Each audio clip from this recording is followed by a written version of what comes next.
Hi there. Now we're going to do lesson 77. I am entitled to miracles. I have to say this is one of my favorite lessons because when I finally understood this lesson, I came to realize that when I operate under the laws of God, I am entitled to miracles because my mind is set clear to follow the will of God who wants only happiness for me. So I am really clear that I love this lesson. I am entitled to miracles and I live my day in joyful expectation of my good to come to me. Why? Because my Father put me in the kingdom of heaven, and the kingdom of heaven is in the Father's mind. I am in pure consciousnness creating this experience, and now that I know that I created, well, I want to create the good, the joyful, the beautiful, the what is amazing and magnificent, because I am entitled to miracles.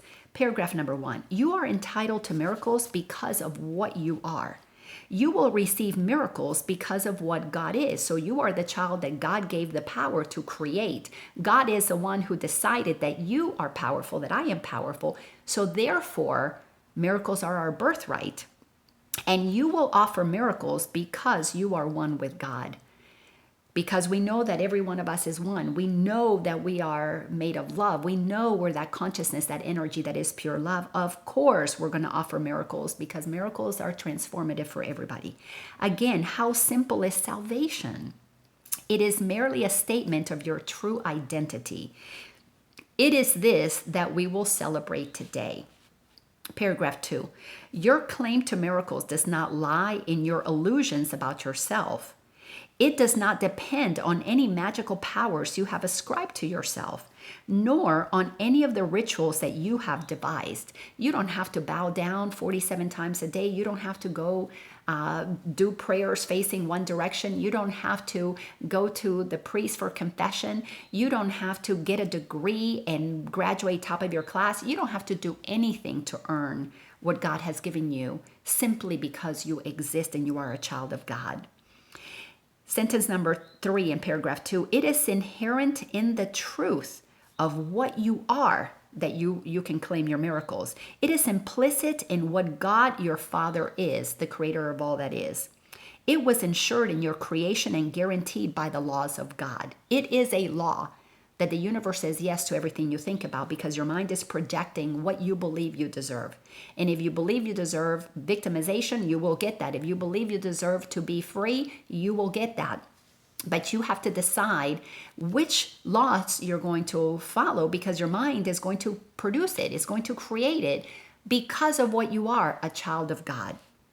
Paragraph 3. Today we will claim the miracles which are your right since they belong to you. You have been promised full release from the world you made. You have been assured that the kingdom of God is within you and can never be lost. We ask no more than what belongs to us in truth. Today, however, we will also make sure that we will not content ourselves with less. You know, Nelson Mandela was in jail. He had the kingdom of heaven in him. He tapped into the peace that was inside of him. He was not shaken by what happened by the guards, by being in prison. He had his moments of his ego where, of course, he had his fears. He dealt with that. But he used his time in jail to connect with God, to really understand the power of his mind, to realize that he was going to leave that prison a changed man, the powerful man, one who was entitled to miracles because he understood the power of forgiveness. He wasn't blaming those who were following the laws of man and put him in jail because they were, following rules and laws and regulations that kept people like him who stood for truth, who stood for equality. Same thing happened in the U.S. with Martin Luther King Jr. That man knew the truth, and he knew that all men were created equal. He knew that love was powerful over fear. He was wanting to change the laws that man have made that divided us, that segregated us, that separated us. And you know what? They killed him because they couldn't stand the fact that he was speaking truth. And those who did not like the truth, who liked instilling fear in others so that they could maintain a sense of power, were making themselves gods over us. So we're entitled to miracles. And the first miracle that we're entitled to is the miracle of understanding that we were created with free will. That's the number one miracle that we first need to comprehend. We are so free that we can create ourselves for ourselves bondage. Anybody who makes a law that hurts another person, they're using their free will because they don't understand the power of their mind.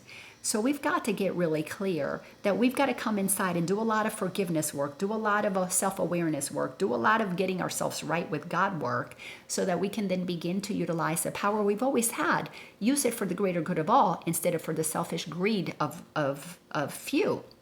Let's go to paragraph number 4. Begin the longer practice periods by telling yourself quite confidently that you are entitled to miracles. Closing your eyes, remind yourself that you are asking only for what is rightfully yours, because God gave you the ability to create whatever you want. You can make whatever you want because the universe says yes. Remind yourself also that miracles are never taken from one and given to another, and that in asking for your rights, you are upholding the rights of everyone. That is one thing about God. Anything that is a miracle of God is equal to all, gives to all as many blessings. It never takes from one and gives to the other.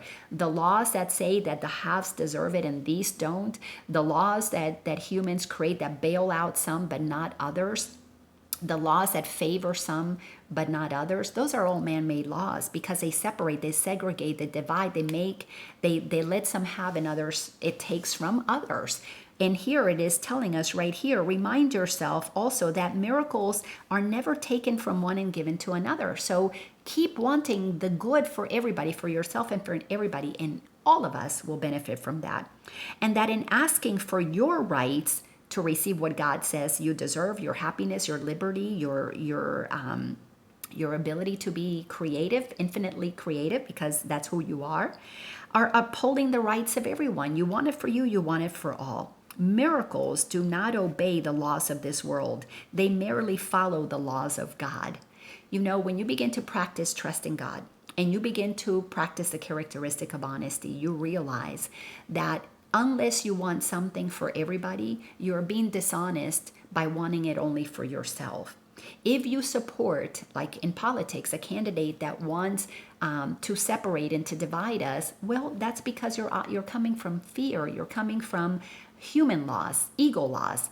But when you commit to wanting the systems to change so that we have people who understand the equality of every human being, the part in you that is in alignment with that we are all one is going to be electing people who are vibrating at a frequency that allows us to understand that it is time for us to have government officials. It is time for us to have educators, business owners, parents, people who are in the medical field, that while we're operating, appearing to be separate, that we are creating a happy dream for all of us. We should all be experiencing our birthright, which is happiness, because we're entitled to these miracles. Let me continue reading in paragraph 5. After this brief introductory phase, wait quietly for the assurance that your request is granted, because you've got to know that when you ask, it is given. You have asked for the salvation of the world and for your own. You have requested that you be given the means by which this is accomplished. You cannot fail to be assured in this. You are but asking that the will of God be done. God wills for us to be happy. God wills for us to be creating and having fun and just be enjoying the heck out of this planet. We have not been experiencing heaven because we have been listening to the voice for the ego and have been creating hell for ourselves. Paragraph number 6. In doing this, you do not really ask for anything. By being willing to be entitled for miracles, you're not really asking for anything. You state a fact that cannot be denied. We are simply letting ourselves receive what has already been given to us. When we align with the will of God, it is to receive the happiness that was given to us at our creation. But then we got conditioned away from it. So by the time we were 5, 6 years old, we stopped knowing that happiness was inside. We started performing to get approval and validation, and that felt like love from others. So that made us feel like then we could be happy because we were, mommy was happy, or daddy was happy, or teacher was happy, or then boss was happy, then government was happy with us. So we are simply receiving what was already given to us. So I love this. So you're not really asking for anything. You're just accepting what has always been there and has always been given. Sentence number 3, paragraph 6. The Holy Spirit cannot but assure you that your request is granted. The fact that you accepted must be so. The fact that you accepted must be so. We have to accept what has already been given to us. So if we're saying I'm entitled to miracles and we're asking it, then we're finally willing to accept our deservability, our worth, our magnificence. There is no room for doubt and uncertainty today. We are asking a real question at last. The answer is a simple statement of a simple fact.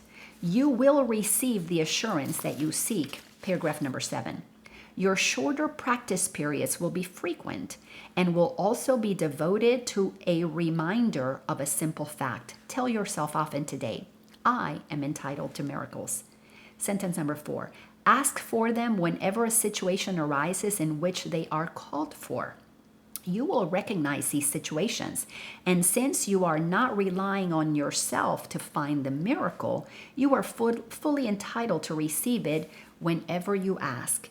It doesn't matter what's going on, whether it be politics, whether it be medical, whether it be political, or the economy, whether it's relationships. You are entitled to receive the happiness that was given to you. Your job, my job, was to remove my doubts that I deserved it. My job was to remove the idea that I could possibly be sick, that I could catch something, that I could be affected by a law. I had to get really clear that those fears were not serving me. They were the blocks to me receiving what was already given to me. And when I stopped being fearful, when I started realizing that I'm not a body, I am free, that nothing can make me sick, nothing can affect me, because I am as God created me. When I decided to want to know how God created me and align with that more than I wanted to believe that I was a body or believe what the world was teaching me, something profoundly altering happened to me. I began to cultivate a relationship with God, and I wanted to know what God knew. I went into the silence more incredibly to hear really what was happening. My intuitive ear got perked up. I began to hear guidance. I began to hear the truth. Do I still have fear-based thoughts that come through my mind? Yes, they still happen. But in my heart, do I believe that I'm eternal? Without a doubt. But doubtful thoughts show up. I just don't have to believe those doubtful thoughts. In my heart, I know I'm eternal. In my heart, I know nothing of this world can add any value to me. In my heart, I know I am one with all that is. In my heart, I know that all that I want to do is follow my Father's will. I am under no laws but God's, and because of that, I am entitled to miracles. And because I'm entitled to miracles, I live in joyful expectancy because my purpose is to be happy. I mean, this is all amazing. This is all amazing. And it's only my fears, my grievances that block me from knowing that truth. So let's read the last paragraph, which is number 8. Remember to not to be satisfied with less than the perfect answer. Be quick to tell yourself, should you be tempted, I will not trade miracles for grievances. I want only what belongs to me. God has established miracles as my right.